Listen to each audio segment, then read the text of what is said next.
What if you could see what your pet feels? Would it make a difference? Is he sad? Is he hurting? Is he guilty he ate your sandwich? We don't know. Everyone around here either knows someone or themselves has owned an animal. And that nerve-wracking feeling when you have to take your puppy or your kitten to the first time to the vet for that first procedure, usually getting it neutered or spayed. And that's very nerve-wracking when you have to give your animal to a vet for that first procedure. It's usually fine, but there's always, surgeries, there's always a small chance. A few years ago, my brother, who's Dr. Jory Bachnick from Canada, called me and he had a rough day. What had happened is he was doing a surgery on a puppy, and the puppy suffered a major allergic reaction to the anesthetic, which caused irreparable brain damage, and therefore they had to put the puppy down. And it was devastating for him, and he didn't want that to happen again. And he asked me, at the medical company I was working, is there equipment that we use that could monitor an animal once it went into the practice, continually monitor during surgery, and monitor them right before they leave the practice? I said, well, we have some equipment. So we set it up. He worked perfectly, he loves it. But there's a problem. The equipment is geared for humans, not pets.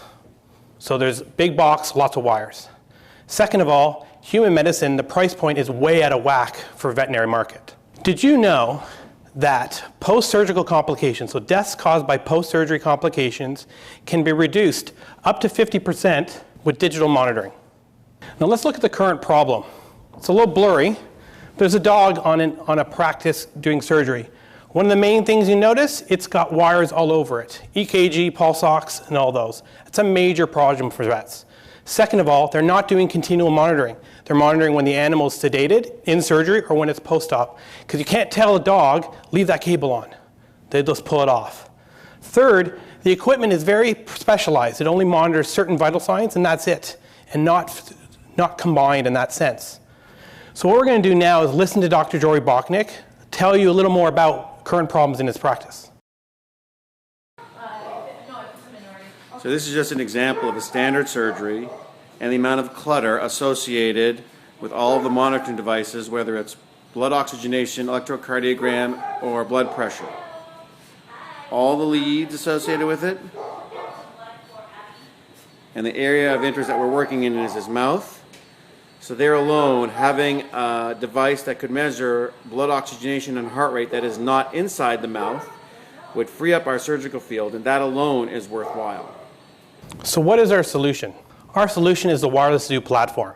It consists of a tailpiece to monitor oxygen level and heart rate, which will transmit to a collar to record ECG and take that combined signal and send it to the cloud. But that's not where the product ends. What we also allow is for multiple animals, where we can monitor multiple animals, up to 10 or more, that will stream wirelessly back to the cloud, so any animals within the practice can be monitored, basically giving vets the same capability human hospitals had for the last 15 years. Is we can put the collar on.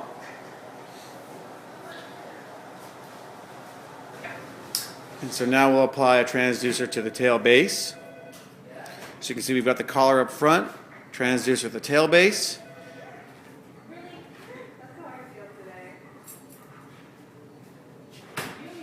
Transducers, there's no gluing or anything. The transducer is just held in place with removable vet wrap. And he can go into a run.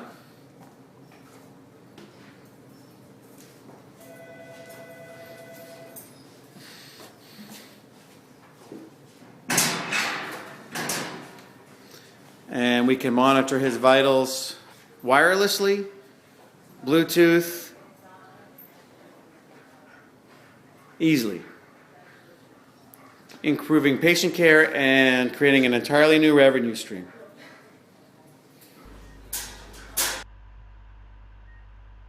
Just before I go on, I just want to point out that was a dog, that wasn't a small pony. It was an Irish wolfhound. And unfortunately, about a week ago, my brother's dog had a cardiac arrest in his van, and he wasn't able to revive him. And if he was wearing a device, he may have not had the same outcome, or it could be the same outcome, but he would have been able to at least have other options if he caught the cardiac arrest earlier.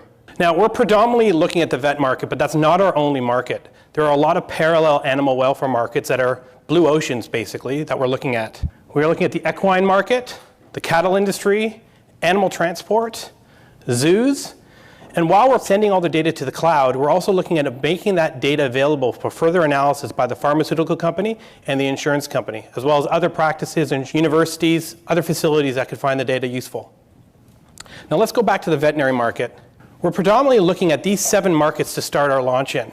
We've got Australia and New Zealand, Canada, US, UK, Brazil, and Japan. I know you're thinking, Brazil and Japan? But up here shows the percent per household of pets. Now the next figure, which I'll be showing you, is the relative number of vet practices in those countries. What's interesting to note is Australia and Canada have relatively the same pet demographics, but the vet practices are significantly different. I think it has to do with the weather. Us Canadians would like to keep our pets inside than outside. Now the next graph I'm going to show you is the relative amount of money people are spending in those countries at the veterinary markets. It's interesting to note, we know US is quite high at 13.4 billion, but Brazil at 6 billion. And these are just 7 markets we're looking at, which is showing the strength of the vet market. Alphavet Tech mission is to raise the level of care for animals, basically trying to give them the same quality of care that we humans have. So wouldn't you want to see what your pet feels? I'll be free after to answer any questions you have about the product. If you have a pet, you want to talk to us, we can tell you what we're doing, where we're at, all that kind of stuff later on. Thank you.